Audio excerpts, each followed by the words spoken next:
This guy's trying to tell me that Knobs toothpaste is not the best toothpaste for me because it's too abrasive and nanohydroxyapatite is too high. So I'm going to explain to you why both of these statements are wrong and then why I think Knobs can be a great option for you and likely is the best option for the vast majority of you.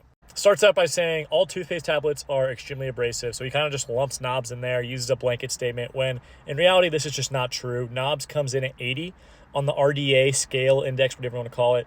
And that comes in at low to mid abrasiveness, so not extremely abrasive by any means. Second thing he says is Knobs is not 10% nanohydroxyapatite. It's actually 5%. He didn't mention that. But 10% nanohydroxyapatite, everyone says that's the best because it's the highest concentration, so that means it's more effective, right? Well, it's really just become a meme. This study was looking at two different types of nanohydroxyapatite, 5% and 10% concentration, and sodium fluoride to see which one was better at remineralizing. And as you'll see, there really was no difference between the 5%, the 10%, and the fluoride. There was a study that he's probably referring to that says 10% is the most optimal for remineralization.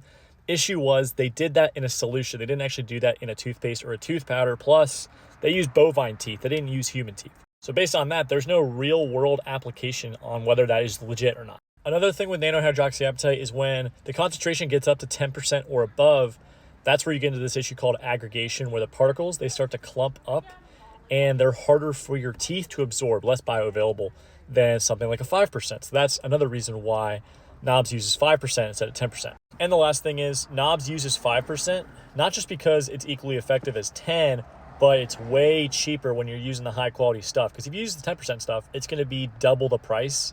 And that's going to be way out of the price range for a lot of people when you're not really getting any bang for your buck for it. So do be careful with all those brands out there that are hyping up their 10% concentration when it's even cheaper than the stuff that's 5% or the stuff that's 2%. It usually means it's a lower quality nanohydroxyapatite, which is not good.